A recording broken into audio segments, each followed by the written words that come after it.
सो पिछली दफा हम गाउसेस लॉ के कुछ प्रॉब्लम्स कर रहे थे। तो उन्हीं प्रॉब्लम्स को आज हम एक्सटेंड करेंगे। आज की मीटिंग हमारी शायद शॉर्ट होगी। उसकी एक वजह ये है कि मैं चाहता हूं कि हम इलेक्ट्रिक पोटेंशियल का जो नेक्स्ट टॉपिक है वो अगले सेशन में स्टार्ट करें। और इस सेशन में हम गाउसेस लॉ के जो प्रॉब्लम्स हैं उन्हीं पर फोकस करें।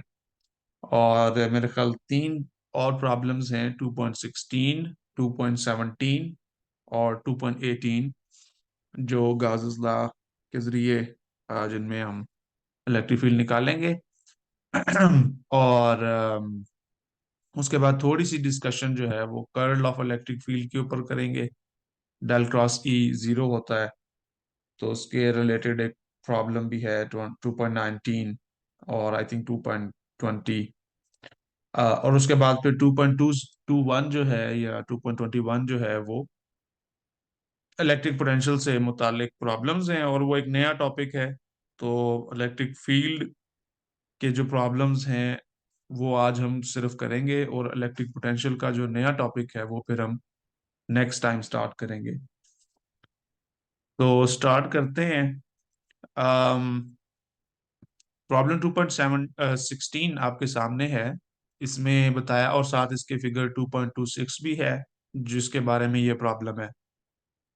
तो प्रॉब्लम स्टेटमेंट ये है कि along coaxial cable, coaxial means कि जिनके एक्सेस सेम हो, एक ही एक्सेस रखते हो, carries a uniform volume charge density rho on the inner cylinder radius a। तो अम, ये जो स्मॉल सा रेडियस आपको यहाँ पे नजर आ रहा है, that is the smaller radius cylinder. और ये सिलेंडर सारे का सारा जो है, इसको आप समझ सकते हैं कि it's kind of a solid cylinder.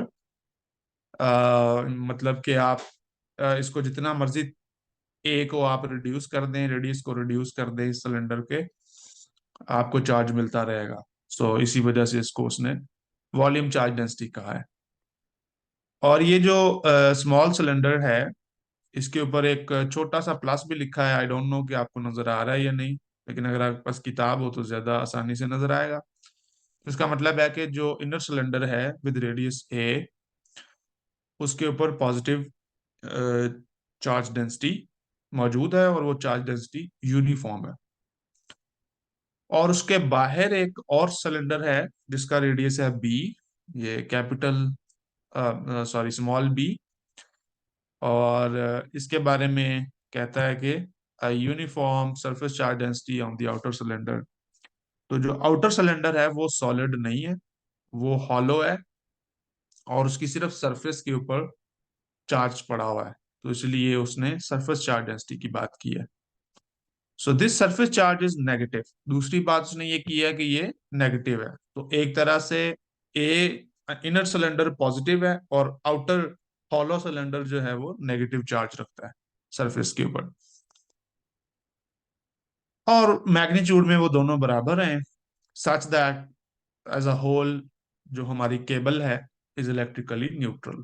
मतलब ये कि अगर आप बाहर खड़े होकर देखेंगे तो आपको ये एक न्यूट्रल ऑब्जेक्ट नजर आएगा, क्योंकि इक्वल एंड अपोजिट चार्ज है ए के ऊपर, ए वाले सिलेंडर, ए रेडियस वाले सिलेंडर पर और बी रेडियस वाले सिलेंडर पर, पॉजिटिव एंड नेगेटिव रिस्पेक्टिवली। तो ये है प्रॉब्लम की statement. Find the electric field in each of the three regions. तो आप तीन रीजन्स बनाएंगे। इनसाइड द इनर सिलेंडर, यानी आप जो अंदर वाला सॉलिड सिलेंडर है उसके अंदर इलेक्ट्रिक फील्ड निकालेंगे। बिटवीन द सिलेंडर्स, यानी बाहर वाला जो हॉलो सिलेंडर है और जो अंदर वाला सॉलिड सिलेंडर है, उन दोनों के दरमियानी जगह पर आप इलेक्ट्रिक फील्ड निकालेंगे। एंड आउटसाइड द केबल, और तीसरा जो है वो फिर आप पूरी केबल यानी ए और बी दोनों सिलेंडरों के बाहर खड़े होकर जब आप इलेक्ट्रिक फील्ड निकालेंगे। और जब आप इन तीनों रीजन्स में इलेक्ट्रिक फील्ड निकाल लेंगे तो फिर आपने इसको प्लॉट करना है as a function of s. अच्छा, एक चीज मेरा नहीं ख्याल कि डायग्राम में आपको कहीं पे एस नजर आ रहा है, और ना ही प्रॉब्लम में उसने एस डिफाइन किया है। लेकिन एक्सप्लिसिटली डिफाइन किया है। लेकिन जब वो रीजन्स बना रहा है तो हमें नजर आ रहा है कि एस जो है ये किसी गॉसियन सरफेस का रेडियस होगा जिसकी वो बात कर रहा है, या एस बेसिकली वो रेडियस है जो पॉइंट आप लेते हैं तीनों रीजन्स में, उसका डिस्टेंस है from the let's say axis. ठीक है, तो आप एक एक्सिस डिफाइन करेंगे सबसे पहले। सो let me draw the axis. तो फर्स्ट करेंगे, आपके पास एक एक्सिस है, और ये axis, sorry let me draw it again.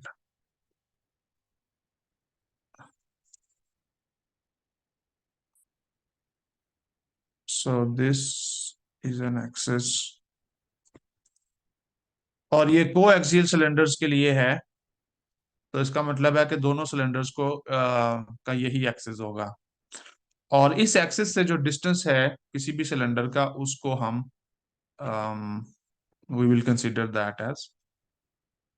तो मैं यहाँ पर एक सिलेंडर बनाता हूँ, let's say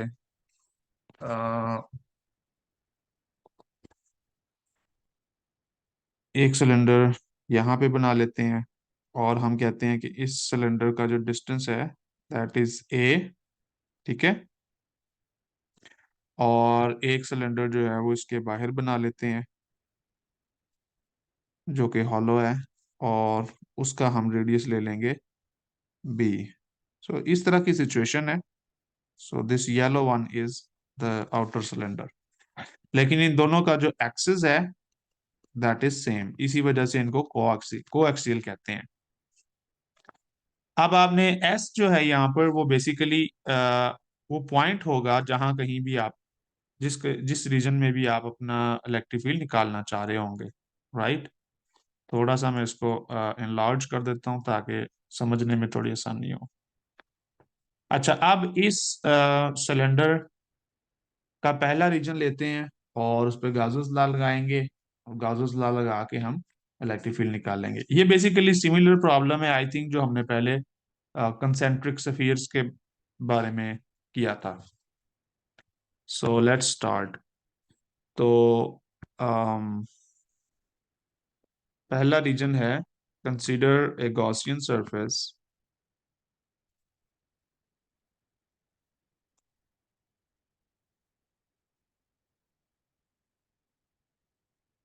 in cylindrical, because cylindrical symmetry है तो हमारी गॉसियन सरफेस भी सिलेंड्रिकल होगी in the shape of a cylinder due to cylindrical symmetry. और उसका जो रेडियस हम रखेंगे दैट विल बी एस। ठीक है, जो क्वेश्चन में उसने एस कहा हुआ है। अब हम ये जो गॉसियन सरफेस है फर्स्ट पार्ट के लिए हम इसको बनाएंगे एस लेस देन ए। ठीक है, तो ये हमारी कंडीशन है। सो मैं एक गॉसियन सरफेस बनाता हूं जो कि आई होप कि आपको क्लियर नजर आ जाए। ये ग्रीन वाला जो सिलेंडर है that is my Gaussian surface, और इसका मैं रेडियस लेता हूं एस के बराबर। क्लियर है डायग्राम, या मैं कलर कोई डिफरेंट यूज कर लूं? अगर क्लियर है तो सो बेसिकली हमने एक सिलेंडर बनाया है, और इस सिलेंडर की लेंथ आपने उतनी ही लेनी है जितनी बाकी सिलेंडर्स की है। So let me draw this again, और मैं कलर जरा डिफरेंट यूज करता हूँ क्योंकि मुझे खुद जो है वो ये थोड़ा सा क्लियर नजर नहीं आ रहा था। सो मैं रेड को यूज करता हूँ, और इसके अंदर हम ये रेड लाइनें लगा के ये परफेक्ट सिलेंडर तो नहीं नजर आएगा आपको, लेकिन चलो बात समझ आ जाएगी। So S basically radius of the Gaussian surface है जो इस केस में एक सिलेंडर है। अब हम गॉसेस लॉ इसके ऊपर लगाते हैं। तो गॉसेस लॉ मुझे ये कहता है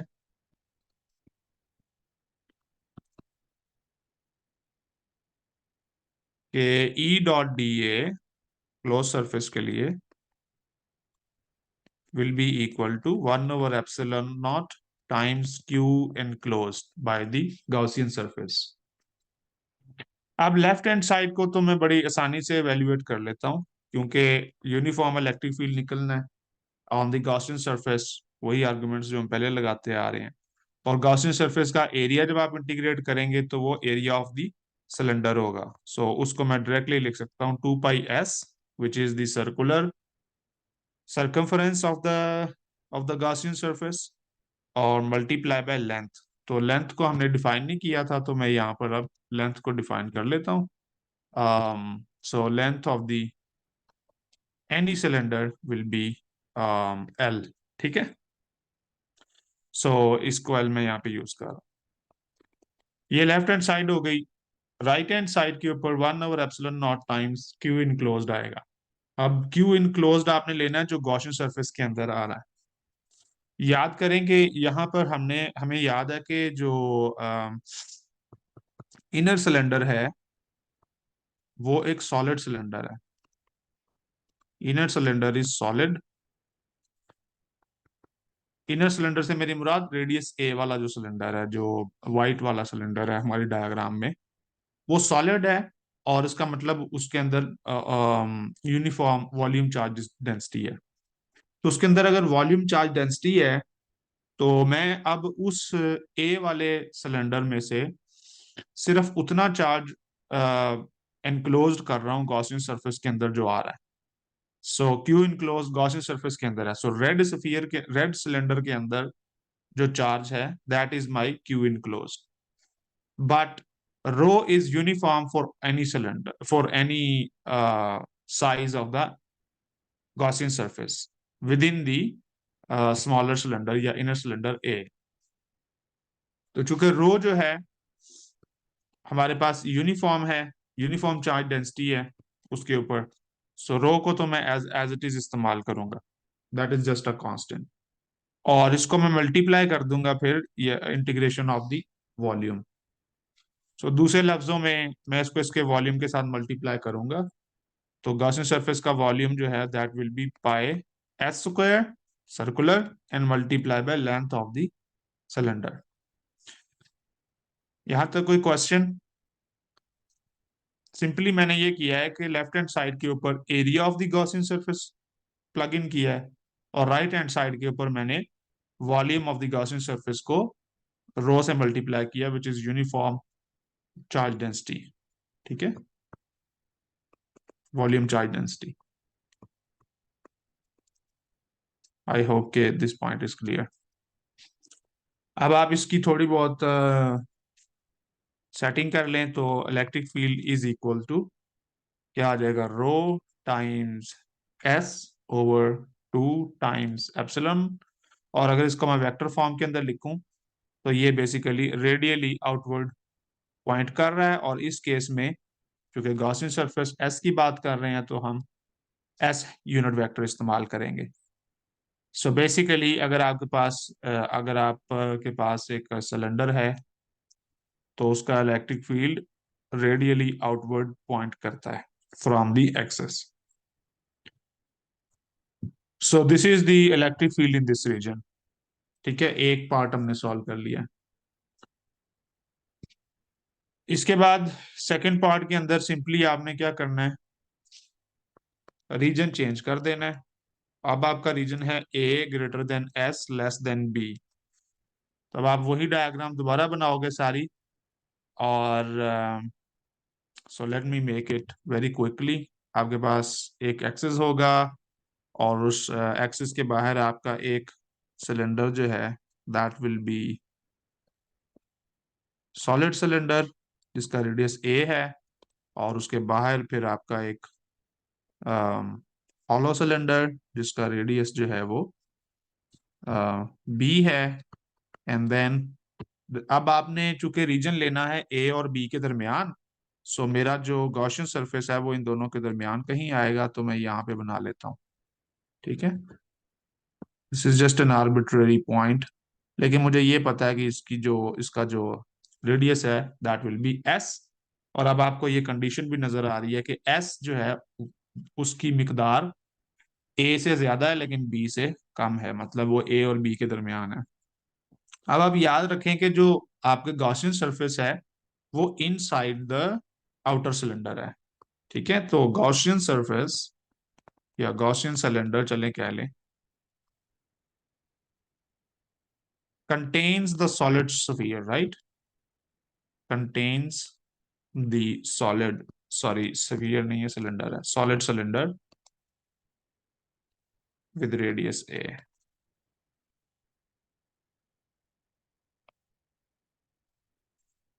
यानी पूरे का पूरा ए वाला जो सिलेंडर है वो आपकी गॉसियन सरफेस के अंदर आ रहा है. सो आप सेम कंडीशन जो पहले अभी मैंने अप्लाई की वही अप्लाई करेंगे. Gauss's law E dot BA will be equal to 1/epsilon naught Q enclosed. इसको आप लेफ्ट हैंड साइड को अगेन उसी तरह गॉसियन सरफेस का एरिया लिखेंगे. और मैंने लेंथ इस दफा भी डिफाइन नहीं की. सो this is the length of all the cylinders. और राइट हैंड साइड के ऊपर अब क्यू इन क्लोज सिर्फ चेंज होगा. 1/epsilon naught. रो तो वैसे ही आएगा क्योंकि उस सिलेंडर के अंदर जो चार्ज है वो uniform charge density rho carry करता है. लेकिन अब जो आपके पास वॉल्यूम आना है वो गॉसियन सरफेस का नहीं आना.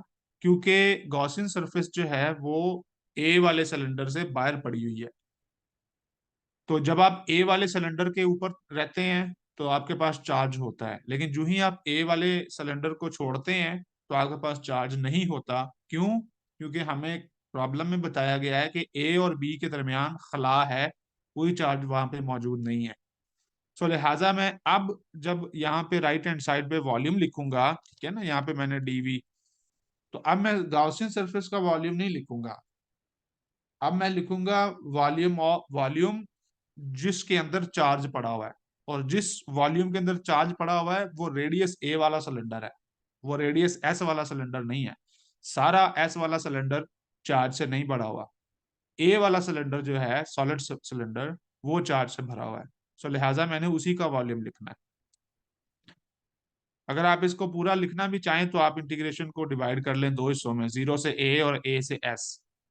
सो ए से एस में चूंकि कोई चार्ज नहीं पड़ा हुआ तो वो जीरो आपको दे देगा. और जीरो से ए वाला जो है वो आपको, मतलब मैं ये कह रहा हूँ कि अगर आप वॉल्यूम अभी भी वही लेना चाहते हैं तो इंटीग्रेशन जीरो से एस जो करेंगे उसको आप डिवाइड कर लें जीरो से ए तक और फिर ए से एस तक. तो चूंकि जीरो से ए तक तो चार्ज पड़ा हुआ है, ए से एस तक चार्ज नहीं पड़ा हुआ, सो आपकी ये जो सेकंड वाला इंटीग्रल है ये जीरो हो जाएगा. बिकॉज इस रीजन में ये हॉलो है, सिलेंडर के अंदर कोई चार्ज नहीं है, वैक्यूम है. सो इस तरह भी आप इसको समझ सकते हैं. बहरहाल वॉल्यूम सिर्फ आएगा सॉलिड सिलेंडर का जिसका रेडियस ए है. सो मैं इसकी जगह पे अब इरेज करके उसका वॉल्यूम लिखता हूँ. उसका वॉल्यूम आएगा pi A square times length. ठीक है ना, area of the circular region multiply with the length. अब इसको भी थोड़ा रीअरेंज करते हैं. So E will be equal to, cancellation वगैरह करने के बाद, that will be rho A square divided by 2 epsilon not. और इस केस में भी डायरेक्शन एस यूनिट वेक्टर में है, रेडियली आउटवर्ड. सो आपका ये सेकंड रीजन का इलेक्ट्रिक फील्ड आ गया. ऐसा करते हैं, इनको नाम भी देते हैं साथ क्योंकि हमने इनको प्लॉट भी करना है. सो पहले इन रीजन को मैं E1 कहता हूँ, दूसरे वाले रीजन को मैं E2 कहता हूँ. क्लियर है यहाँ तक पॉइंट? उसके बाद तीसरा रीजन जो है वो आपका आएगा when S is greater than P. यानी अब आप दोबारा वही सरफेसेस बनाएंगे. ठीक है, आपके पास एक एक्सिस है, एक स्मॉल सिलेंडर सॉलिड सिलेंडर जिसका रेडियस जो है वो ए है. देन आपके पास एक हॉलो सिलेंडर है जिसका रेडियस हमारे पास दिया हुआ है बी.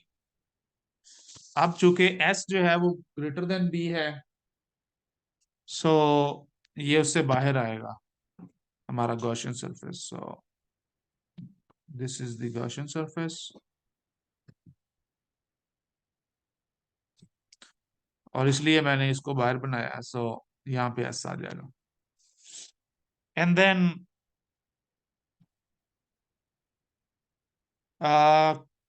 किसी का कमेंट है कि डिनोमिनेटर में एस भी आएगा. ओह या, थैंक यू सो मच. ये किसने बताया? साजिद ने बताया. Thank you Sajid. बिल्कुल यहाँ पे एस आएगा, मैं लेफ्ट हैंड साइड को डिवाइड करना भूल गया था एस.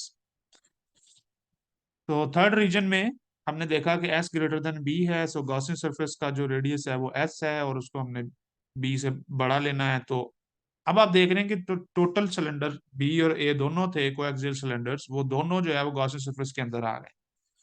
और अब आपको वो चीज याद आएगी जो क्वेश्चन में उसने दी हुई थी कि इक्वल एंड अपोजिट चार्जेस जो हैं वो इसके ऊपर पड़े हुए हैं।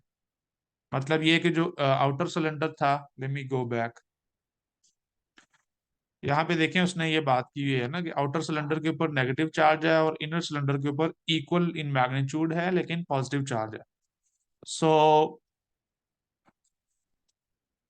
सो इसके ऊपर नेगेटिव चार्ज पड़ा हुआ है, ठीक है, आउटर सिलेंडर पे, और इनर सिलेंडर के ऊपर पॉजिटिव चार्ज पड़ा हुआ है।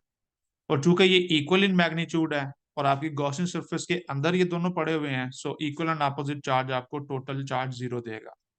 सो बिकॉज इस केस में क्यू इनक्लोज्ड आपका जीरो है, सो मुझे डायरेक्टली पता है जो रिजल्ट आएगा E3 that will B zero. और अगर आप इसको वेक्टर लिखना चाहें तो आप दोनों तरफ वेक्टर लिख सकते हैं, ठीक है। सो ये जीरो होगा। तो तीनों रीजन्स में हमने इलेक्ट्रिक फील्ड निकाल लिया है, बल्कि E3 को हम रोमन्स में लिखेंगे, E3। अब हमने क्या करना है, अब हम इनको प्लॉट करेंगे। So let's plot plot E as function of S, कि एस के लिहाज से ई को कैसे प्लॉट करना है। तो मैं पहले रिजल्ट्स लिख लेता हूँ। E1 हमारे पास जो रिजल्ट है सिर्फ मैग्नीट्यूड, वो था rho over 2 epsilon not times S. E2 जो है that is rho A square over 2 epsilon not into 1/s। और E3 जो है that is equal to zero. तो ये तीनों मैंने यहाँ पे लिख लिए हैं। अब इनको प्लॉट करते हैं। सो फर्ज करें जी, मेरे पास एक एक्सेस है जिसमें वाई एक्सिस के ऊपर मैं इलेक्ट्रिक फील्ड प्लॉट करूंगा और एक्स एक्सिस पे एस प्लॉट करूंगा। जिस वक्त मेरा एस जो है वो चूंकि दो सिलेंडर्स हैं, ए रेडियस का और बी रेडियस का, और एस जो था गॉसियन सरफेस का रेडियस वो वेरिएबल है, उसको मैं चेंज करता रहता हूँ डिपेंडिंग ऑन द रीजन। तो यहाँ पर मैं पॉइंट्स लूंगा। जस्ट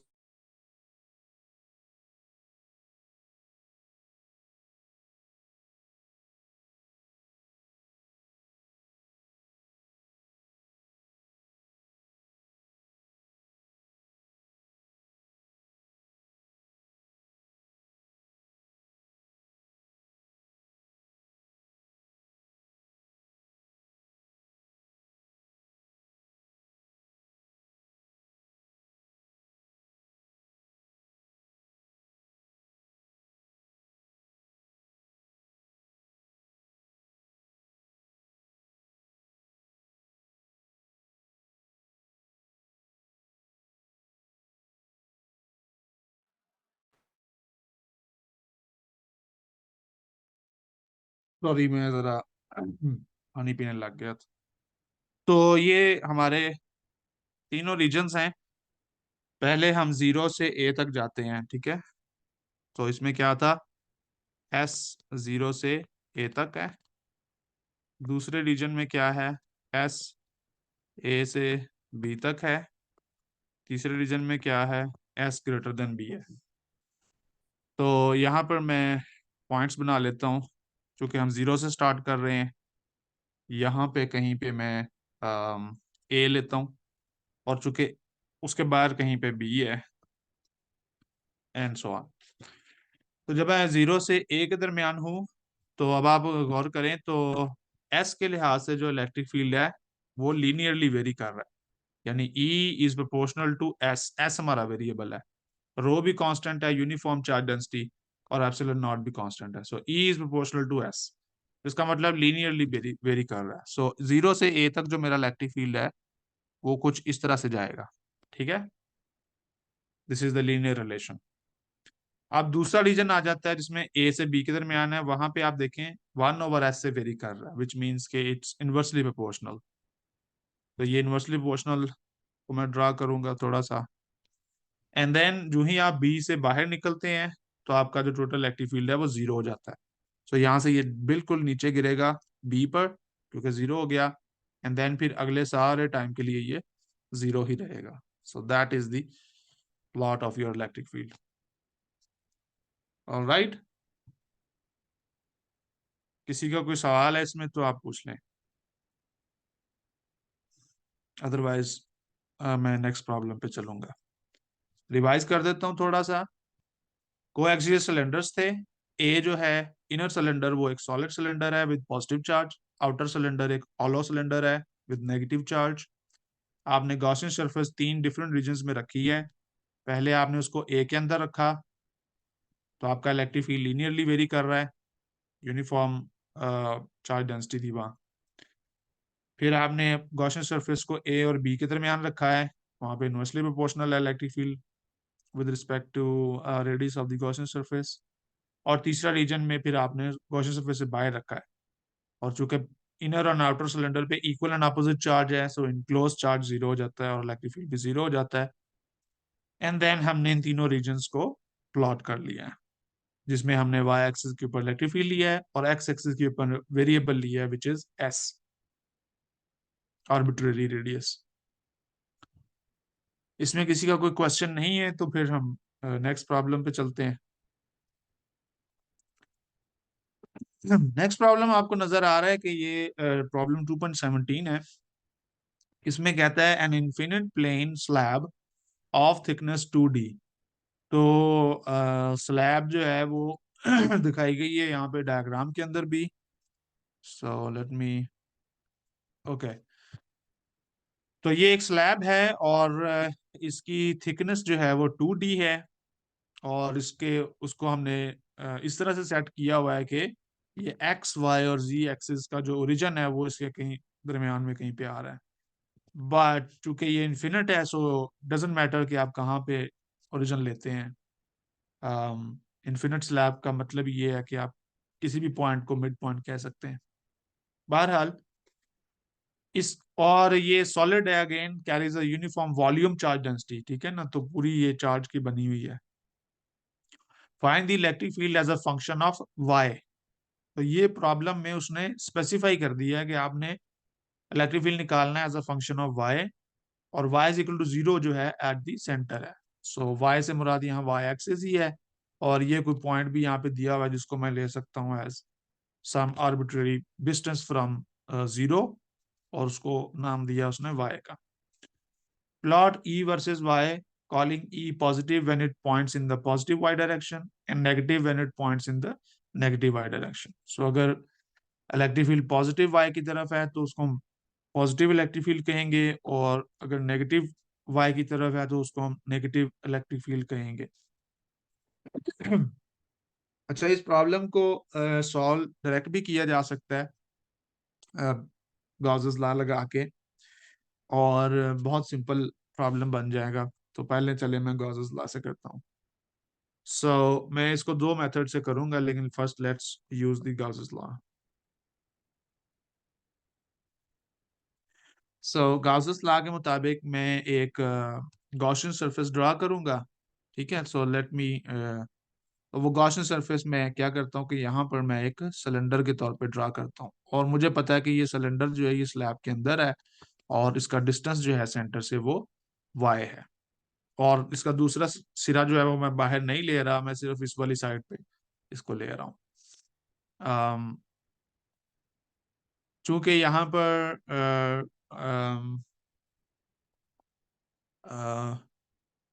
लेंथ डिफाइन नहीं है, इन्फिनिट प्लेन है आपके पास।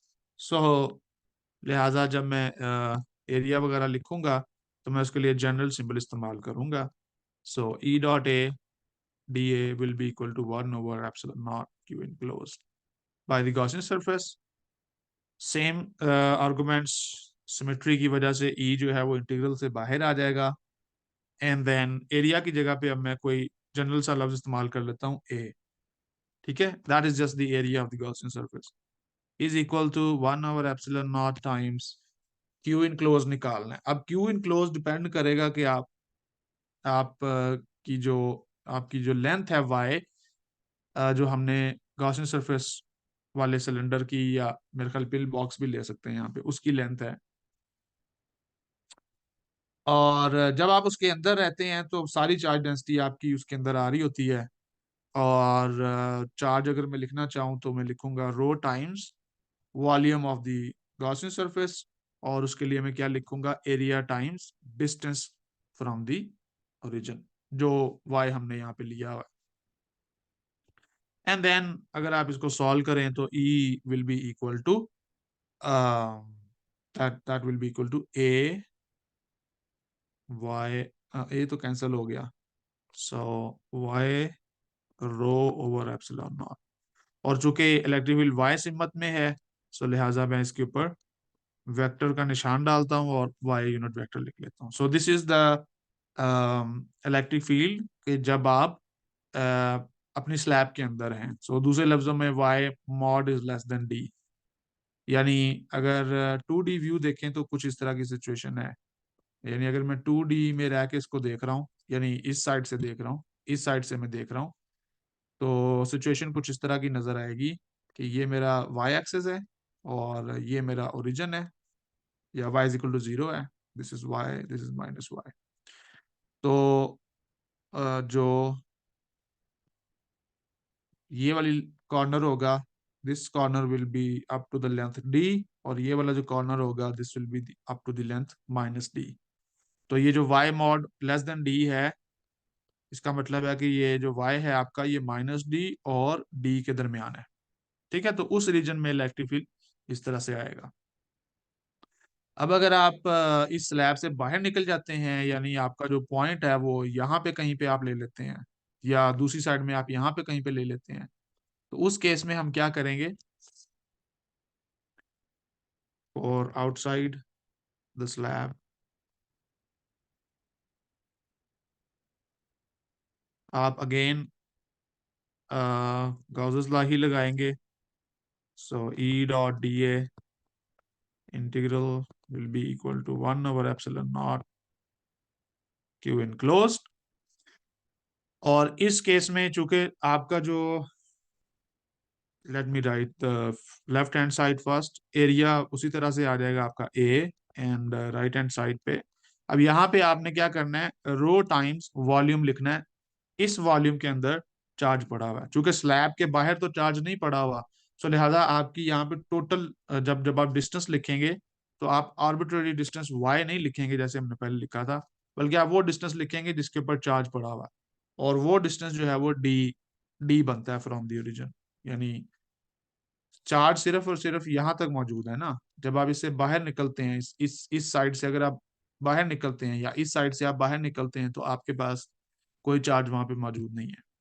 सो उसी तरह से गॉसियन सरफेस का एरिया आएगा, और अब हम वाई की जगह पे डी लिखेंगे।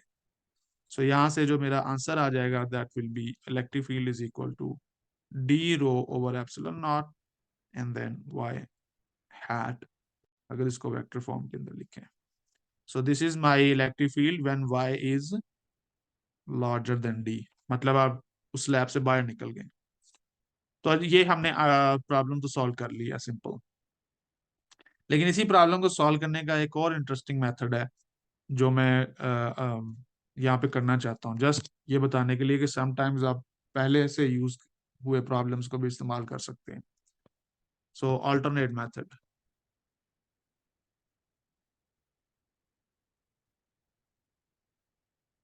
ये अल्टरनेट मेथड ये है कि आपके पास एक स्लैब है, ठीक है, तो ये बेसिकली एक इन्फिनिट शीट ही है ना। अब अगर आपके पास एक इन्फिनिट शीट ऑफ चार्ज हो, तो उसका अगर आप किसी पॉइंट, लेट से इस पॉइंट पी के ऊपर इलेक्ट्रिक फील्ड निकालना चाहते हैं, ठीक है, तो वो इलेक्ट्रिक फील्ड क्या होता है।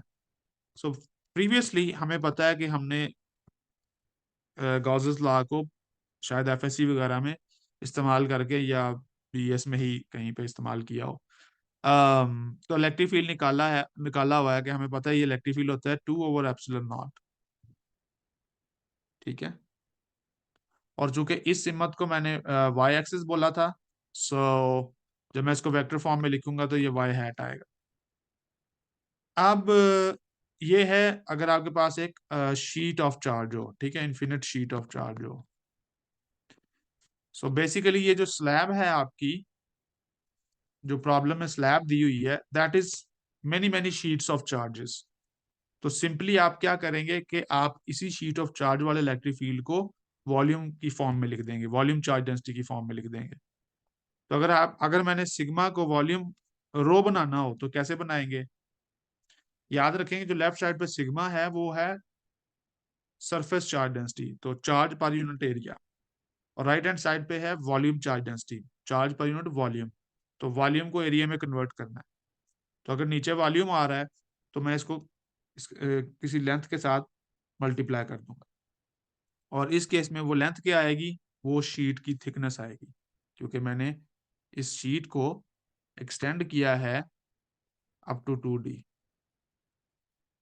तो मैंने इस शीट को ही सिंपली क्या बना दिया है, और ये थिकनेस मुझे प्रॉब्लम में दी हुई है 2D। So this becomes a slab. तो अगर मैं इसमें प्लग इन करूं तो E will be equal to, ये बाहर जो इलेक्ट्रिक फील्ड आएगा that will be equal to 2D, cancel हो जाएगा, and then I will get rho D over epsilon naught Y unit vector. आप देखेंगे ये वही आंसर नहीं है जो यहाँ पे लिखा हुआ है, सेम आंसर आया है ना।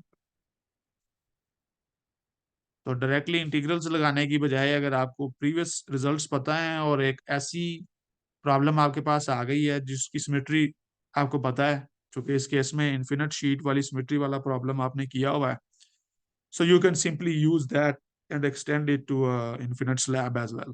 बस उसमें आपने थिकनेस ऐड करनी है, और थिकनेस की वजह से सरफेस जो है वो वॉल्यूम बन जाती है। तो मैंने सिंपली डायमेंशनल एनालिसिस लगा के सिग्मा को मैंने रो बना दिया, और उससे मुझे डायरेक्ट आंसर मिल गया। ठीक है। सो समटाइम्स आप नाउन रिजल्ट्स भी इस्तेमाल कर सकते हैं to calculate your electric field without going into the details of the mathematical expressions। तो सिर्फ सिमेट्री आर्गुमेंट को इस्तेमाल करके मैंने ये रिजल्ट निकाला है। इसी तरह से अगर आप कहते हैं कि जी आपने दूसरा दूसरा रिजल्ट भी निकालना है तो वो भी निकाल सकते हैं, मतलब ये जो हमने पहले निकाला था ये वाला रिजल्ट भी आप निकाल सकते हैं। तो इसमें सिंपली आप क्या करेंगे, डी की जगह पे आप डी को आप रिप्लेस कर देंगे वाई के साथ जब आप इन साइड दिस लैब होंगे, एंड सिंपली आपका result rho y over epsilon naught वहां से डायरेक्ट आ जाएगा, क्योंकि अब आप आउटसाइड नहीं होंगे, क्योंकि ये रिजल्ट जो मैंने लिखा है ये आउटसाइड दिस लैब है ना। जब आप इन साइड जाएंगे तो आप डी की जगह पे उसको वाई लिखेंगे, because y will be then your variable distance from the centre. बहरहाल नेक्स्ट क्वेश्चन है कि जी इसको भी प्लॉट करना है, so let's plot the electric field. अगर किसी का कोई क्वेश्चन हो काइंडली वो पूछते रहा करें, अगर कोई बात नहीं समझ आ रही तो वो पूछते रहा करें, ताकि मुझे पता रहे कि आप लोग मेरे साथ ही हैं। ये नहीं है कि मोबाइल ऑन करके तो जो है वो जेब में डाला हुआ है और बाहर गप्पे लगा रहे हैं। So plot E as a function of, इस केस में एक्सेस हमारा वाई था, सो उसको वाई पे हम करेंगे। एक्सेस बना लेते हैं। सो वाई एक्सेस के ऊपर मैं इलेक्ट्रिक फील्ड लिखूंगा, ड्रॉ करूंगा, और एक्स एक्सिस के ऊपर मैं, सॉरी वाई एक्सिस के ऊपर हम डिस्टेंस वाई को ड्रॉ करेंगे। सो वाई माइनस वाई। फर्ज करेंगे जी ये हमारा जीरो है ओरिजिन, और जब मैं ओरिजिन से दाएं तरफ जाता हूं तो मैं स्लैब से बाहर निकलता हूं आफ्टर डी डिस्टेंस, और जब आप दूसरी तरफ जाता हूं तब भी मैं स्लैब से बाहर निकलता हूं आफ्टर डी डिस्टेंस, लेकिन इस केस में वो नेगेटिव होगा। अब मेरा रिजल्ट ये बता रहा है, let me write the result. Outside आपका जो रिजल्ट था इलेक्ट्रिक फील्ड वो था E is equal to rho d over epsilon, ठीक है, ये ऊपर लिखा हुआ है, and then y unit vector, which means के इलेक्ट्रिक फील्ड की डायरेक्शन वाई के लिहाज से चेंज होती है। तो अगर आप पॉजिटिव वाई में जाएंगे तो पॉजिटिव इलेक्ट्रिक फील्ड आएगा, और अगर आप नेगेटिव वाई डायरेक्शन में जाएंगे तो इलेक्ट्रिक फील्ड की डायरेक्शन भी नेगेटिव हो जाएगी। लेकिन उसका जो मैग्नीट्यूड होगा दोनों केसेस में वो क्या रहेगा, कांस्टेंट रहेगा, and that constant is rho d over epsilon naught. तो मैं ऐसा करता हूँ कि इस के ऊपर किसी पॉइंट को ले लेता हूँ और उसको कहता हूँ कि this is rho d over epsilon not, और सिमिलरली यहाँ पर भी मैं minus rho d over epsilon naught लिख लेता हूँ, क्योंकि ये कांस्टेंट पॉइंट है। अब जब आप डी से बाहर हैं तो चूंकि ये कांस्टेंट है, सो डी से शुरू करके इन्फिनिटी तक इलेक्ट्रिक फील्ड कांस्टेंट रहेगा। सिमिलरली माइनस डी से शुरू करके माइनस इन्फिनिटी तक, sorry, give me a second, ये पेन काम नहीं कर रहा।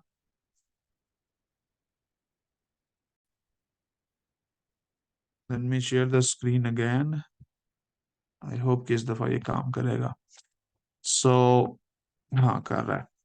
सो डी माइनस डी से जब आप माइनस इन्फिनिटी की तरफ जाएंगे तब भी इलेक्ट्रिक फील्ड कांस्टेंट रहेगा, और कांस्टेंट की वैल्यू यहाँ पे मैंने पहले लिखी हुई है, rho d over epsilon not.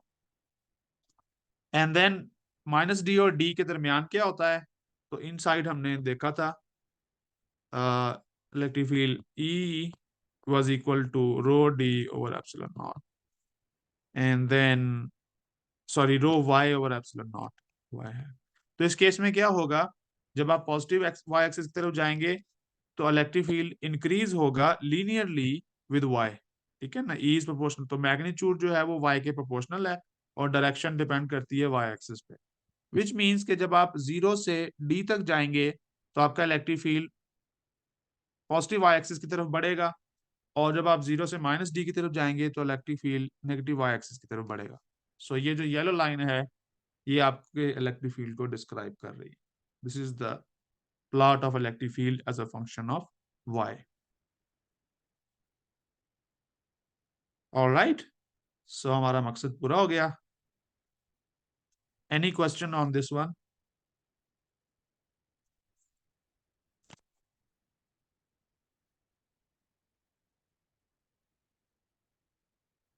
अगर किसी का सवाल नहीं है तो फिर हम नेक्स्ट प्रॉब्लम पे चलेंगे। So the next problem is problem 2.18। Problem statement आपके सामने लिखी हुई है। इसमें क्या है कि दो स्फीयर्स हैं और राइट साइड पे उसकी डायग्राम भी है। थोड़ा सा मैं इसको बड़ा कर देता हूँ। इसमें दो स्फीयर्स हैं। एक स्फीयर जो है उसको उसने प्लस से जाहिर किया है, जिसका मतलब है उसके ऊपर पॉजिटिव चार्ज डेंसिटी है रो, जैसा कि क्वेश्चन में बताया भी गया है। और दूसरे स्फीयर के ऊपर नेगेटिव लिखा हुआ है, जिसका मतलब इसके ऊपर नेगेटिव चार्ज डेंसिटी है माइनस रो। और इन दोनों को इस तरह से रखा गया है कि ये दरमियान में किसी जगह के ऊपर ओवरलैप करते हैं। तो अगर मैं 2D में मतलब आपको दिखाना चाहूँ तो let me draw two spheres. ठीक है, तो ये एक स्फीयर है और इसी को मैं कॉपी करके पेस्ट कर लूंगा, और ये दोनों ओवरलैप कर रहे हैं दरमियान में कहीं पे। ठीक है, सो दरमियान में एक रीजन है, ये वाला region, this is the overlapping region. ठीक है, सो ओवरलैप, और दोनों का कोई सेंटर है। सो इसका सेंटर लेट से यहाँ पर है और इसका सेंटर लेट से यहाँ पर है, और आप देख रहे हैं इन दोनों के दरमियान एक वेक्टर ड्रॉ किया गया है। That vector is d vector. So और वो वेक्टर इस तरह से है, शायद आपको क्लियर ना नजर आ रहा हो, but it is given from positive to negative sphere. तो इसके ऊपर जब मैं एरो लगाऊंगा तो वो पॉजिटिव से नेगेटिव स्फीयर होगा, सच दैट कि मेरा जो ये वाला स्फीयर है दिस इज पॉजिटिव, और ये वाला स्फीयर है दैट इज नेगेटिव। अब इस ओवरलैपिंग रीजन के अंदर आपने कोई पॉइंट लेना है पी, और इस पॉइंट के ऊपर आपने इलेक्ट्रिक फील्ड निकालना है। ठीक है, तो एक चीज तो मुझे नजर आ रही है कि जो पॉजिटिव स्फीयर है उसका इलेक्ट्रिक फील्ड इस तरफ को जाएगा, और नेगेटिव स्फीयर का इलेक्ट्रिक फील्ड इस तरफ को जाएगा। तो एक ट्राइंगल बनती नजर आ रही है, जिसको मैं यहाँ पर दोबारा बना लेता हूँ। तो ये आपका वेक्टर जो है, सॉरी, ये जो आपका वेक्टर है that will B vector D. ठीक है, जो कि क्वेश्चन में दिया हुआ है, जो ए पॉजिटिव स्फीयर के सेंटर से नेगेटिव स्फीयर के सेंटर पे जा रहा है, और यहां पर कहीं पे आपका पॉइंट है पी, तो जब आप पॉजिटिव सफियर से पी तक जाएंगे तो आपका कोई सेपरेशन वेक्टर बनेगा जिसको हम बोलेंगे आर प्लस वेक्टर। और जब आप नेगेटिव सफियर से पी पे जाएंगे तो आपका एक और वेक्टर बनेगा जिसको हम नाम देंगे आर माइनस वेक्टर। क्लियर है? ये सिचुएशन है जो यहाँ पर दी गई है। अब सवाल ये है कि show that the field in the region of overlap, इस ओवरलैप रीजन के अंदर जहां पे मैंने पॉइंट पी लिया था, is constant and find its value. और साथ उसने एक हिंट भी दिया हुआ है, use the answer to problem 2.12। हमने ये प्रॉब्लम किया था। प्रॉब्लम 2.12 बेसिकली एक सॉलिड सफियर जिसके ऊपर यूनिफॉर्म चार्ज डेंसिटी होती है, उसके इनसाइड इलेक्ट्रिक फील्ड फाइंड करने का फार्मूला था। क्योंकि इस केस में जो पॉइंट पी है वो इनसाइड द सफियर आ रहा है, चाहे आप पॉजिटिव सफियर को की तरफ से देख लें या नेगेटिव सफियर की तरफ से देख लें, point P is inside the sphere. So basically वो आपसे ये कह रहा है कि आप वो रिजल्ट इस्तेमाल कर सकते हैं जो आपने पहले किया हुआ है। तो मैं फिर ऐसा ही करता हूँ, उस रिजल्ट को इस्तेमाल करता हूँ। तो उसको पहले रिवाइज कर लेते हैं क्योंकि हमने उसको इस्तेमाल करना है। तो वेरी क्विकली रिवाइज प्रॉब्लम 2.12। उस प्रॉब्लम में क्या था, आपके पास एक सफियर है, ठीक है, और उस सफियर का कोई उस सफियर के अंदर भी एक सफियर आप लेते थे, ठीक है।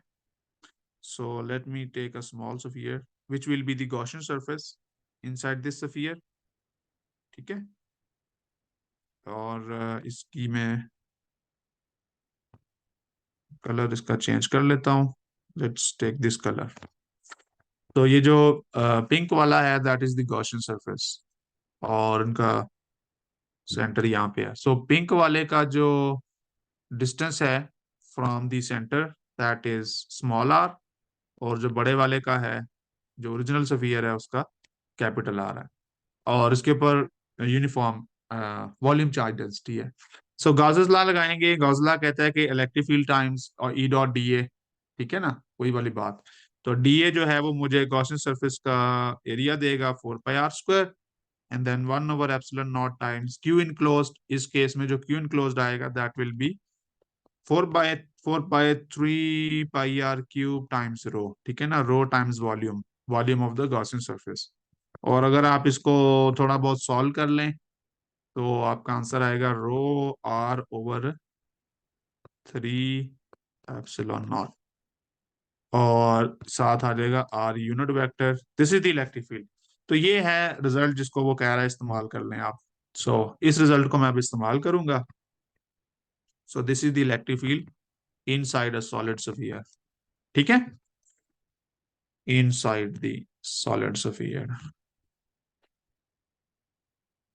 सो उससे पहले आप देखें, चूंकि मैंने यहाँ पे वेक्टर्स इस्तेमाल किए थे, आर वेक्टर, ठीक है, तो मैं ऐसा करता हूँ कि इस इलेक्ट्रिक फील्ड को वेक्टर आर वेक्टर की फॉर्म में लिख लेता हूँ। आप लोगों को पता है कि जब आप किसी वेक्टर को, किसी यूनिट वेक्टर को उसके मैग्नीट्यूड से मल्टीप्लाई करते हैं तो वो आपको वेक्टर देता है। ρ/3 एप्सिलॉन नॉट टाइम्स, इसको मैं लिख सकता हूँ r vector. This is the electric field. अब सिंपली आपने क्या करना है, बस प्रॉब्लम हमारा सॉल्व हो गया। हमने बेसिकली इस डायग्राम को इस्तेमाल करना है और पॉइंट पी के ऊपर इलेक्ट्रिक फील्ड निकालना है। जबकि यहाँ पे प्लस वाला स्फीयर है और यहाँ पे माइनस वाला स्फीयर है। So principle of linear superposition मुझे ये बताता है कि अगर मैंने पी पॉइंट ओवरलैप के ऊपर दोनों फील्ड्स का, दोनों स्फीयर्स का इलेक्ट्रिक फील्ड निकालना है, तो मैं दोनों स्फीयर के इलेक्ट्रिक फील्ड को उस रीजन के अंदर प्लस कर दूंगा। Simply using principle of superposition,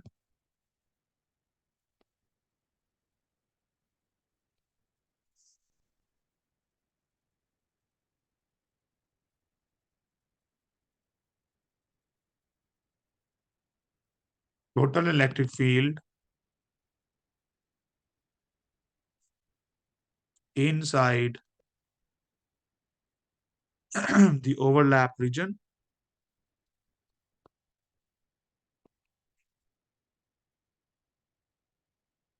क्या आएगा,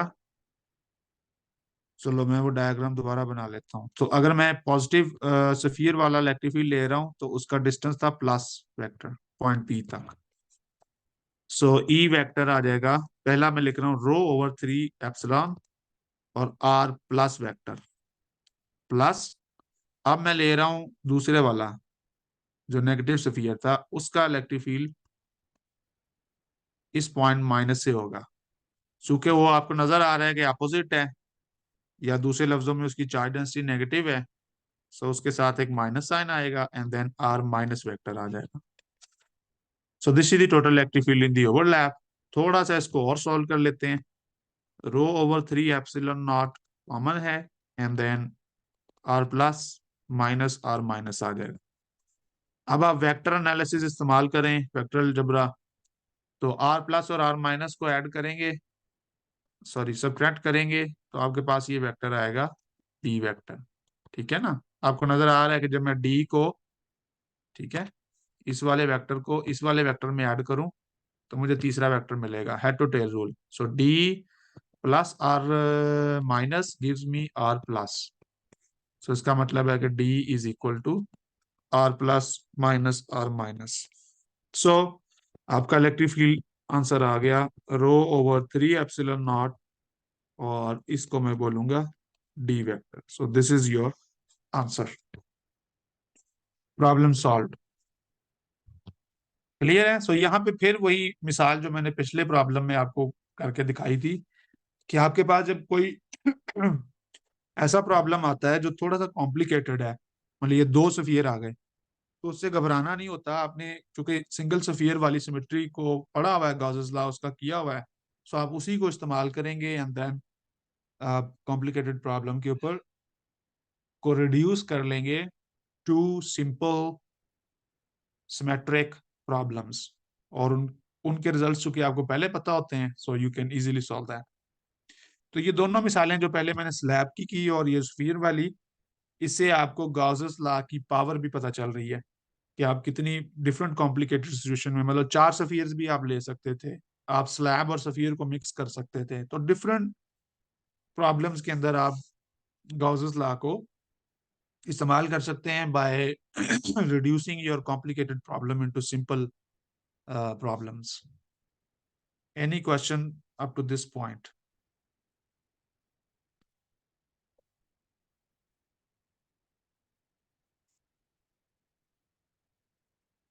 नोमान का क्वेश्चन है कि गॉसियन सरफेस को फिजिकली थोड़ा डिस्क्राइब कर दें, लाइक किस तरह हम खुद से इमेजिन कर लेते हैं।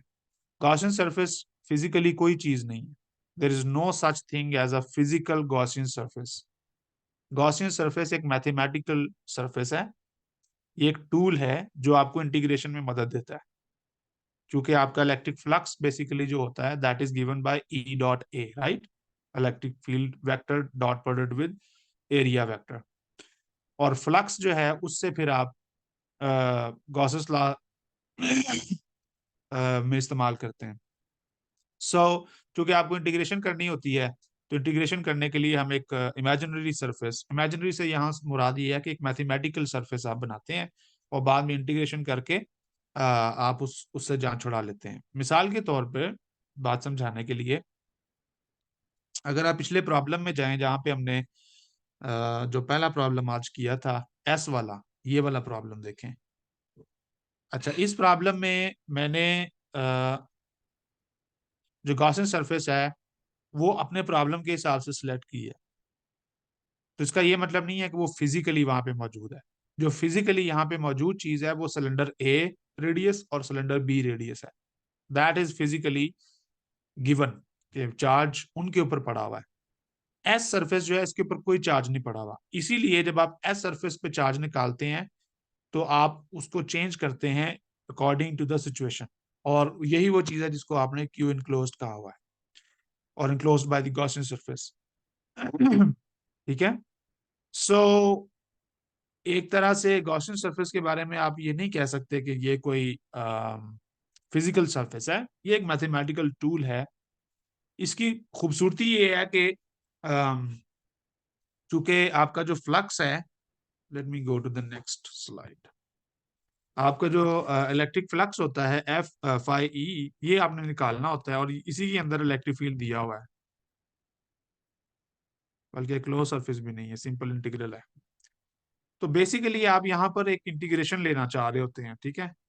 ये इंटीग्रेशन कॉम्प्लिकेटेड हो सकती है अगर आपकी ये जो सरफेस है ये कॉम्प्लिकेटेड हो, ठीक है। अगर आपके पास एक कॉम्प्लिकेटेड, फर्ज करें मेरे पास एक सरफेस है जो कुछ कोई इस तरह की है, ठीक है। इस तरह का कोई लेट से बैंड है और उसके ऊपर चार्ज पड़ा हुआ है सारी के ऊपर। सो this is a very complicated problem. और अगर आप देखें तो हर पॉइंट के ऊपर हो सकता है इलेक्ट्रिक फील्ड और जो डी ए का डॉट प्रोडक्ट है वो निकालना मुश्किल हो जाए। सो बेसिकली हम करते क्या है कि हम इस कॉम्प्लिकेटेड सी सरफेस को ऐसे छोटी छोटी सरफेसेस में डिवाइड कर लेते हैं जिसमें हमारा इलेक्ट्रिक फील्ड जो है वो यूनिफॉर्म हो, कांस्टेंट हो। जब इलेक्ट्रिक फील्ड कांस्टेंट होगा उस स्मॉल सरफेस के लिए, तो मैं इस इलेक्ट्रिक फील्ड को अपने इंटीग्रल से बाहर ले आऊंगा एंड देन मैं सिंपली उस सरफेस को इंटीग्रेट कर दूंगा जो कि सिर्फ उसका एरिया होगा। तो ये छोटे छोटे सर्फेसेस में मैं इसको डिवाइड कर लूंगा। सो बेसिकली मैं क्या करूंगा, मैं यहाँ पे एक सरफेस ये बना लूंगा, एक सरफेस लेट से ये बना लूंगा, ठीक है। और एक सरफेस मैं यहाँ पे बना लूंगा, एक सरफेस यहाँ पे बना लूंगा एंड सो ऑन। अब हर जो स्मॉल सरफेस मैंने यहाँ पे बनाई है, हर उस स्मॉल सरफेस के ऊपर मैं ये फार्मूला लगाऊंगा और उस स्मॉल सरफेस के ऊपर मुझे पता है कि इलेक्ट्रिक फील्ड क्या होगा, कांस्टेंट होगा। ये जो स्मॉल सरफेस मैंने बनाई है this is my Gaussian surface. लेकिन ये फिजिकली, मतलब गॉसियन सरफेस के ऊपर सारा चार्ज नहीं पड़ा हुआ, चार्ज तो इस पूरी सरफेस के ऊपर पड़ा हुआ था। सो बेसिकली गॉसेस लॉ ने मुझे हेल्प किया है इंटीग्रेशन करने में, और इंटीग्रेशन करके मेरा इलेक्ट्रिक फील्ड बाहर निकल आया एंड देन मेरा काम आसान हो गया। सो ये खूबसूरती है गॉस लॉ की। वो इलेक्ट्रिक फील्ड बाहर कैसे निकलता है, वो तीन तरह की सिमेट्री से निकलता है। वो सिमेट्री मैंने आपको पहले भी बताया था कि वो आपके पास प्लेन सिमेट्री हो सकती है, वो आपके पास स्फेरिकल सिमेट्री हो सकती है, वो आपके पास सिलेंड्रिकल सिमेट्री हो सकती है। और यही मैं हमने पिछले दो प्रॉब्लम्स में देखा, अम, बल्कि तीन प्रॉब्लम्स में देखा कि सिंगल सिलेंडर की बजाय 2.18 प्रॉब्लम 2.16 प्रॉब्लम के अंदर क्या था, दो सिलेंडर दिए हुए थे। 17 के अंदर क्या था, एक स्लैब दी हुई थी सिंगल शीट की बजाय। और प्रॉब्लम 2 पॉइंट आई थिंक 18 जो हमने भी किया है, उसके अंदर क्या था, दो स्फीयर दिए हुए थे। So complicated situation. लेकिन ये भी अभी रियल सिचुएशन नहीं है, क्योंकि रियल सिचुएशन में आपके पास इससे भी ज्यादा कॉम्प्लिकेटेड सर्फेसेस होती हैं। तो जिस तरह इंटीग्रेशन ने ज्योमेट्री का मसला आसान कर दिया ना, देखिए न्यूटन से पहले क्या होता था, न्यूटन से पहले इंटीग्रेशन नहीं थी, कैलकुलस नहीं थी। तो लोगों को कोई भी प्रॉब्लम सॉल्व करना होता था तो वो ज्योमेट्री इस्तेमाल करते थे। मिसाल के तौर पे अगर किसी चीज ने यहाँ से यहाँ जाना है तो वो क्या करते थे, वो जनाब इसको दायरों में तकसीम करते थे, ठीक है। सॉरी, हाँ, उसको दायरों में तकसीम करते थे, मतलब एक दायरा इधर बना लिया, एक दायरा इधर बना लिया, एक दायरा इधर बना लिया। तो बहुत से दायरे अगर मैं लेता और उन सबका मैं ओवरलैप लेता तो मैं इस कर्व की मोशन को एक्सप्लेन कर सकता था। तो वहां पे भी बेसिकली यही वो काम करते थे, ये जो दायरे बनाते थे प्लेटो के दौर से या फिसागोरस के दौर से, तो ये बेसिकली उस दौर की गॉसियन सरफेसेस होती थी जो इस येलो वाली कर्व की मोशन को एक्सप्लेन करने के लिए होती थी। तो जब न्यूटन आया तो उसने क्या किया, उसने इसको छोटे छोटे टुकड़ों में तकसीम कर दिया दायरों की बजाय, और हर छोटे टुकड़े को उसने कह दिया डी ए, या इस केस में डी एल, क्योंकि मैं सिर्फ लेंथ की बात कर रहा हूँ। तो इन्फिनिटेसिमल कर दिया एंड देन फिर हर एक को आप लेते जाएं और देन आप इंटीग्रेट करें तो आपको वही रिजल्ट मिल जाता है। तो कैलकुलस ने हमारा ये काम आसान किया था कि आप इंटीग्रेशन करें तो आपको इतने ज्यादा दायरे बनाने की जरूरत नहीं पड़ती। लेकिन अब गॉसियन सरफेस ने क्या किया है, उसने काम इंटीग्रेशन से भी आसान कर दिया है कि बजाय इसके कि आप ई डॉट डी ए को इंटीग्रेट करें, आप एक ऐसी सरफेस कंसिडर कर लें जिसमें ई जो है वो बाहर निकला है एंड देन आपको कुछ भी इंटीग्रेट ना करना पड़े। आपको जो वेल नाउन एरिया है, जो फार्मूले आपको सिमेट्रिक सरफेसेस के पता है, आप डायरेक्टली उनको अप्लाई करें एंड फ्लक्स निकाल लें। सो दिस इज द एप्लीकेबिलिटी और यूजेबिलिटी और जो भी आप इसको नाम देना चाहें ऑफ गॉसेस लॉ। मैंने आपका सवाल का जवाब दे दिया है या और कंफ्यूज कर दिया है?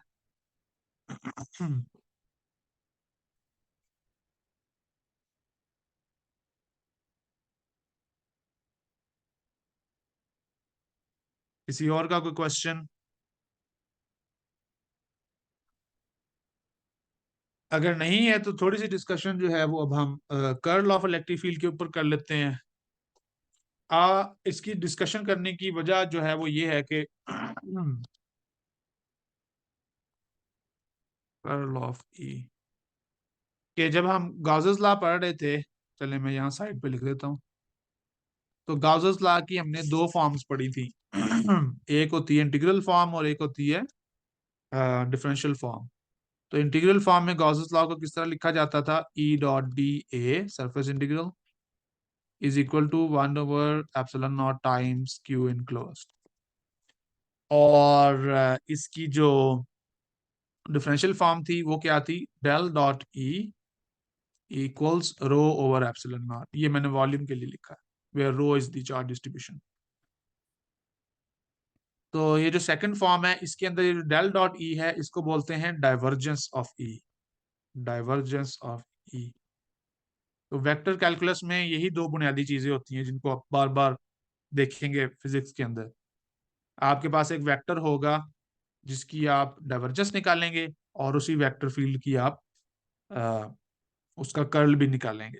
तो हमने इलेक्ट्रिक फील्ड वेक्टर का डाइवर्जेंस तो पढ़ लिया था, गॉसेस लॉ ही है, लेकिन इलेक्ट्रिक फील्ड का कर्ल जो है वो क्या है, तो उसके बारे में अब हम देखना चाहते हैं। उसके लिए मैं क्या करूंगा, यहाँ पर एक मैं अगेन एक सरफेस लूंगा। लेट्स से एक गॉसियन सरफेस ही समझ लें, बल्कि जस्ट इस ये बेसिकली मैं कंसिडर करूंगा एक पॉइंट चार्ज। चलें सबसे आसान केस लेते हैं। So let's say I have a point charge at the centre here somewhere. Centre भी नहीं कहना चाहिए, फर्ज करें कहीं पे एक कोई पॉइंट चार्ज पड़ा हुआ है। तो मुझे पता है कि इस पॉइंट चार्ज का जो इलेक्ट्रिक फील्ड है, ठीक है, field due to a point charge,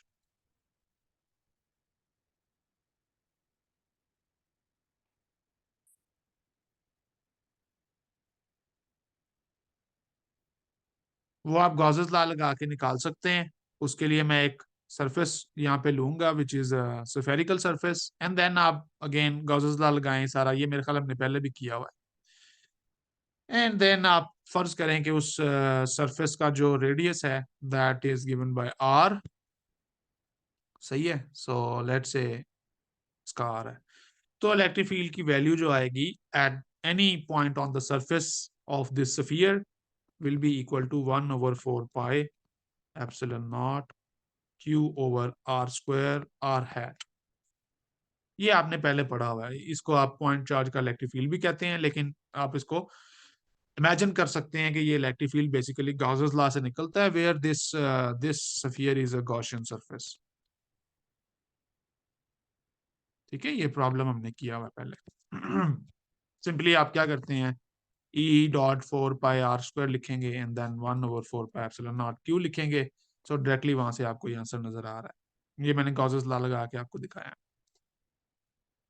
so point charge का इलेक्ट्रिक फील्ड ये आ गया Q/r²।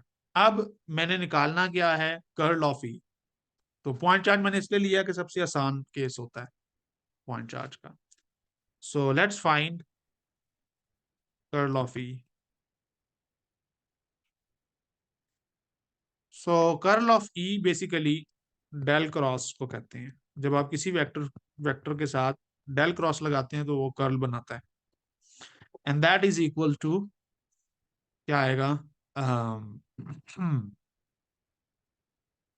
वो आपने बेसिकली निकालना है। ठीक है, दैट इज द क्वेश्चन। चलें,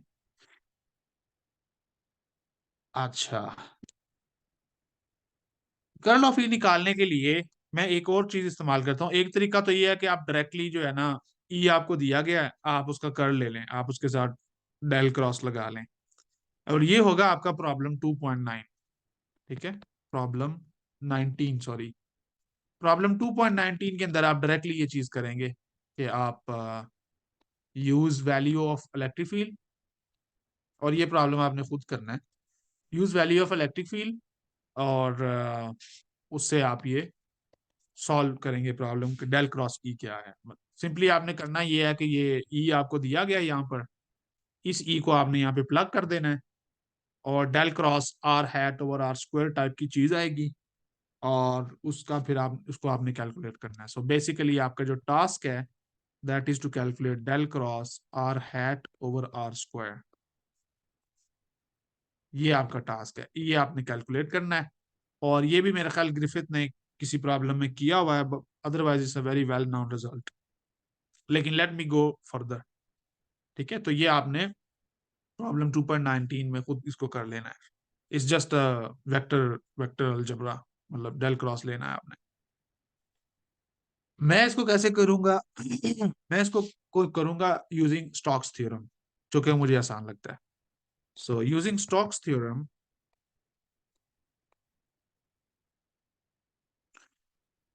स्टोक्स थ्योरम बेसिकली आपको ये बताता है कि किसी बी वेक्टर फील्ड का जो कर्ल होता है वो किस तरह रिलेट होता है इंटीग्रेशन के साथ, integration over the line basically.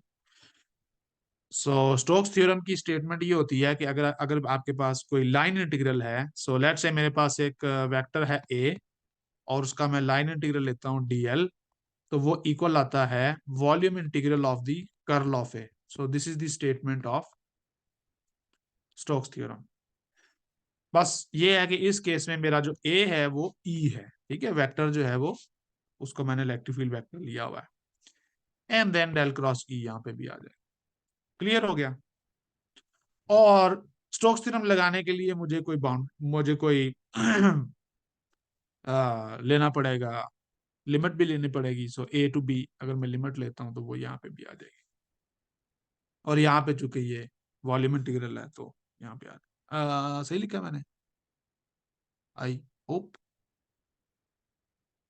यही स्टेटमेंट है। कोई कंफर्म करेगा मैंने कोई गलती तो नहीं की?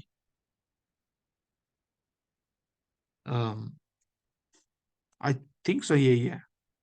क्या ना, कि अगर आपकी लाइन के ऊपर आप इंटीग्रेशन करें किसी वेक्टर की, तो वो बेसिकली उसके अंदर वॉल्यूम के अंदर जो कर्ल पैदा हो रहा होता है उसके बराबर होता है। Yes, I think this is correct. Physically तो ये बात ठीक है। ओके, सो तो मेरे पास इलेक्ट्रिक फील्ड दिया गया है। अब मैं ये यूज करना चाहता हूँ। नाउ डीएल आपने क्या लेना है? इलेक्ट्रिक फील्ड तो मुझे दिया गया है, डीएल नहीं दिया गया। सो डीएल के लिए मैं यूज करूंगा स्फेरिकल कोऑर्डिनेट्स, क्योंकि मेरे पास पॉइंट चार्ज है। सो पॉइंट चार्ज के इर्द गिर्द जो गॉसियन सरफेस थी वो स्फेरिकल थी। मेरा इलेक्ट्रिक फील्ड भी चूंकि पोलर कोऑर्डिनेट आर पे डिपेंड करता है, so I will use that result.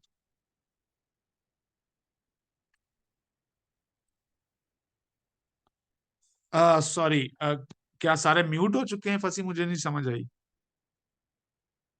अगर कोई बात करना चाहेगा तो वो चैट में भी बता सकता है और हैंड रेज भी कर सकते हैं। तो इसीलिए मैंने को होस्ट जहीम को बनाया था कि वो रिस्पांस देता रहे मुझे। सो अगर किसी ने बात करनी है तो, हाँ, फंसी मेरे ख्याल वो नहीं है, को होस्ट नहीं है। फंसी मैं तुम्हें को होस्ट बनाता हूँ ताकि तुम बात कर सको।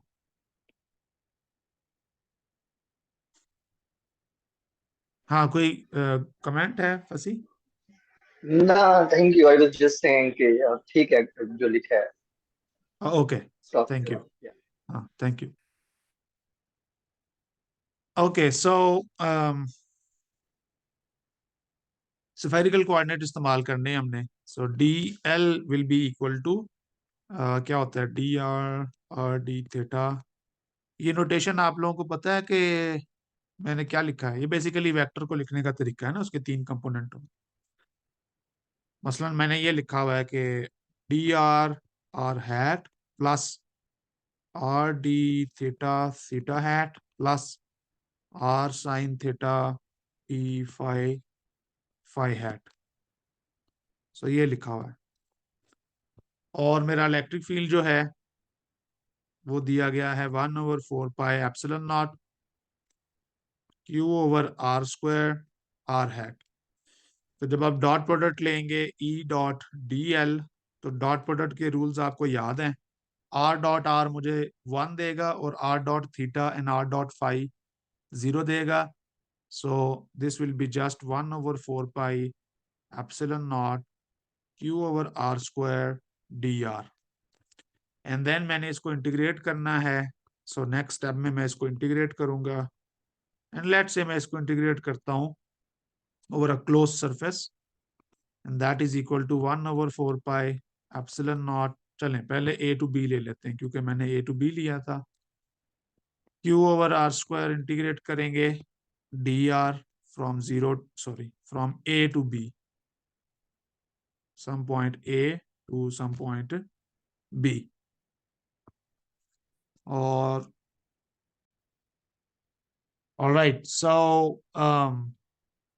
अब मैं क्या करूंगा, इसको इंटीग्रेट करेंगे A टू B। सो A टू B एंड इसको अगर इंटीग्रेट करें तो क्या आएगा 1/4 pi epsilon naught, sorry Q constant है, 1/r स्क्वायर का इंटीग्रेशन आएगा -1/r and then you will go from A to B, so this will be something like, चलो मैं डायरेक्ट रिजल्ट लिखता हूँ 1/4 pi epsilon naught and then Q over r a minus Q over r b, या Q को आप इकट्ठा भी लिख सकते थे। अच्छा अब अगर आप ये है अगर आपके पास ओपन सरफेस हो तो विच मीन्स कि अगर मेरे पास मैं क्लोज सरफेस की बात करता, for a closed surface A और बी बराबर ही होते थे, आर ए और आर बी चले कह लें, ये दोनों इक्वल होने हैं। सो इसका मतलब ये है कि जो मेरा क्लोज सरफेस पे लाइन इंटीग्रल होगा इलेक्ट्रिक फील्ड का दैट विल बी जीरो।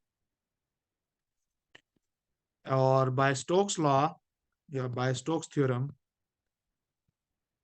जो मैंने ऊपर लिखा था वो ये कहता है कि लाइन इंटीग्रल के स्टोक्स थ्योरम यहाँ पे लिखा हुआ है, line integral is equal to curl of the vector field over the volume integral. तो लाइन इंटीग्रल तो जीरो हो गया, जिसका मतलब ये है कि डेल क्रॉस ई जो है that is equal to zero.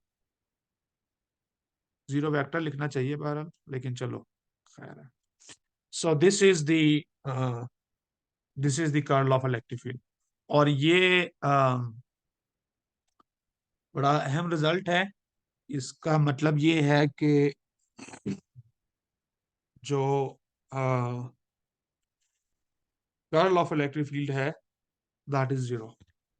याद करें कि जो डाइवर्जेंस ऑफ इलेक्ट्रिक फील्ड था that was rho over epsilon not.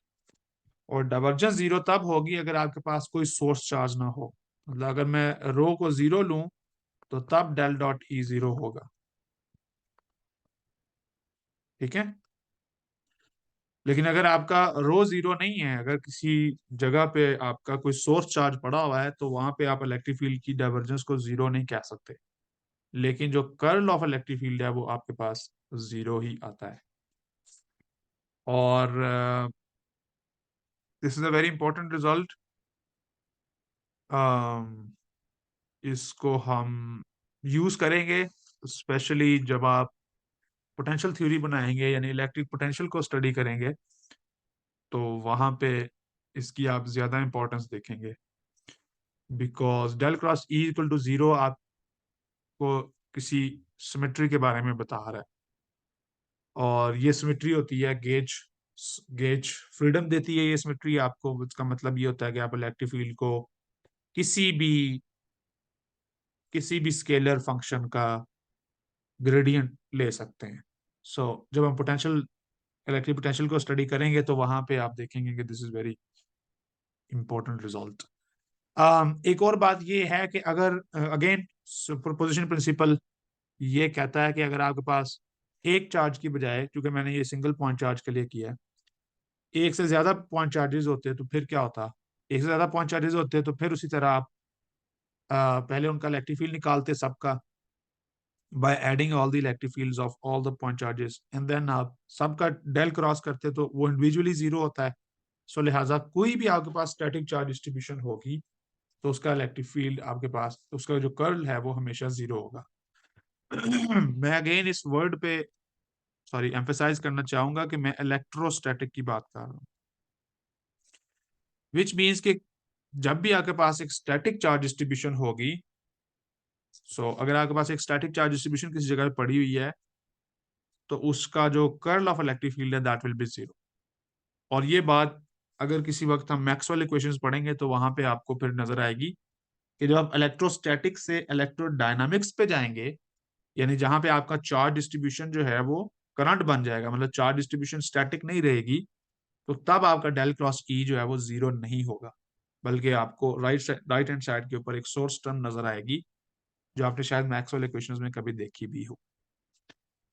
सो उसकी डिस्कशन में भी अभी मैं नहीं जाना चाहता, लेकिन आई थिंक कि यहाँ तक हम स्टॉप करेंगे, और हमने गॉसेस लॉ को उम्मीद है कुछ ना कुछ समझ लिया है और देख लिया है कि उसको कैसे अप्लाई करते हैं। इसके बाद नेक्स्ट वीक हमारा जो सेशन है that will be on electric potential, और फिर हम इलेक्ट्रिक पोटेंशियल के कुछ प्रॉब्लम्स देखेंगे। कुछ सवाल?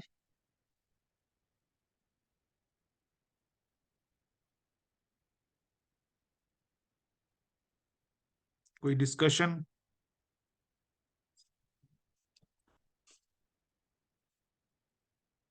कोई जनरल बात करना चाहें?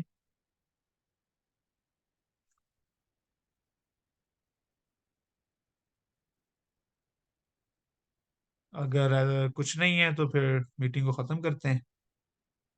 जो लोग मीटिंग में मौजूद हैं, आप लोगों का बहुत शुक्रिया।